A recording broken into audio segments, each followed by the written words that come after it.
9h51, le 9 octobre 2013, deux navires entrent en collision à l'ouest de Bonifacio. L'un des cargos a subi un impact majeur et demande de l'aide avant qu'une quantité importante d'hydrocarbures ne s'échappe de ses soutes, menaçant les littoraux corses et sardes. La phase d'assistance à un navire en difficulté est alors enclenchée. Ce scénario catastrophe est heureusement qu'une simulation, puisqu'il s'agit de l'exercice Ramoche-Pol 2013. Pour ce 20e anniversaire de l'entrée en vigueur du plan d'intervention franco-italo-monégasque, c'est au tour de la France d'organiser un exercice pour la prévention et la lutte contre les pollutions en mer. Aujourd'hui, c'était le volet opérationnel de Ramoche, avec un exercice Ramoche-Pol. Énormément de moyens, des pêcheurs aussi. Et aussi, donc ça c'est un peu plus nouveau, disons, c'était la partie terre qui était jouée également. Donc il y a eu aussi la mise en place de barrages anti-pollution au niveau du port d'Ajaccio. Dès la phase préparatoire, d'importants moyens nautiques, maritimes et terrestres sont mis en place par la France, l'Italie et l'Espagne. L'exercice a impliqué non seulement des équipes de secours professionnelles, mais également des sauveteurs et des pêcheurs bénévoles. Un entraînement a été dispensé spécialement pour eux sur le port d'Ajaccio. Des remorqueurs, des tankers, des navires, des vedettes, mais également des avions et des hélicoptères sont mobilisés pour l'opération. Du côté italien, cette coopération représente un enjeu primordial.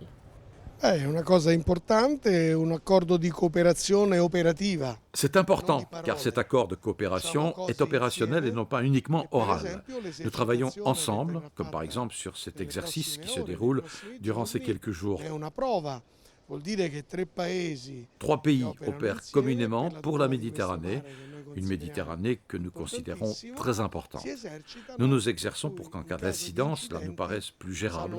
Chacun sait ce qu'il a à faire et nous sommes prêts. Après les indications d'un avion de surveillance marine, la zone polluée est rapidement quadrillée. Et c'est dans une mer agitée de force 6 que le navire Jason met en place un barrage de près de 300 mètres pour contenir la nappe fictive d'hydrocarbures. Le capitaine coordonne les opérations avec les moyens espagnols, italiens et européens mobilisés sur les lieux. Cet exercice grandeur nature de lutte anti-pollution permettra de constater les points à améliorer dans l'opération.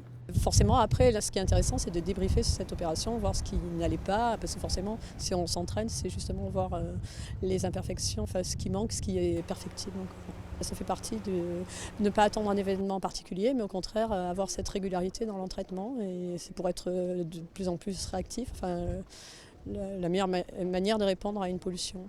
C'est une réussite, oui, bien sûr.